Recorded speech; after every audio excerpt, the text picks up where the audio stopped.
खुलुमबाय मानबिले बुंथिगिरि मानबिले नखर मानबिले एमसिएलए जेम्स बसुमतारी बिथांनि जा सोंथि बेखौ थोंजोङै फिननाय जाबाय अब्लाबो साप्लिमेन्टारि सोंथिनि सायावहाय आं मोनसे डकुमेन्ट श' खालामनो नागिरदों जुदि बुंथिगिरि बिथाङा गनायोब्ला बेखौ हरनोसै।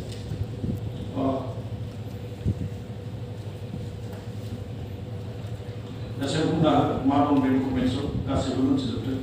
आं क्लियार खालामना होनि आनडिभाइडेड गवालपारा जिल्ला एबा जोंनि चिरां आरो क'क्राझार जिल्लाया आनडिभाइडेड गवालपारा जिल्लायाव दङ। बे समाव 1950 मायथाइमोन।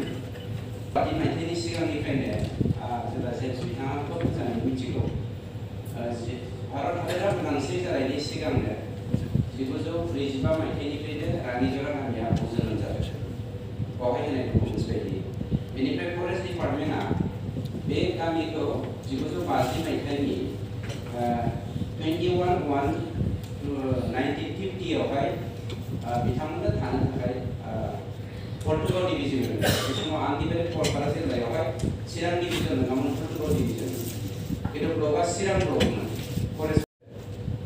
थिग बेफोरबायदिनो आं जेम्स बिथांखौ खावलायदों आं जास्ट एडिशनेल मोनसे सोफानो नागिरदों सेम बुस्थुजों नांजाबनाय जेरै 1994 मायथाइयावनो जोंनि पानबारि मानबिले डिएम धनन्जय बिथांनि हालाम काहिटमा मंके काहिटमा होननाय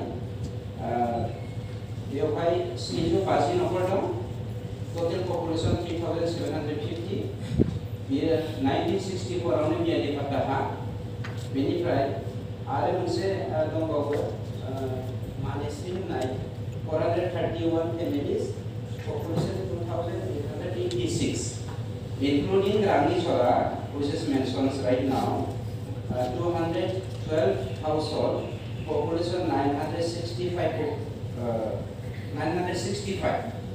बे मोनथाम हालामखौ दुखुनांथाव बाथ्राया जादों आं एक्सटेंशननि बाथ्राखौ एसे बुंगोन इनक्लसनि बाथ्राखौ थांनाय 2008 मायथाइयाव जेब्ला सेकेन्ड एडिशन हिसाबै नेशनेल पार्क मानासखौ एक्सटेंशन खालामनाय जायो।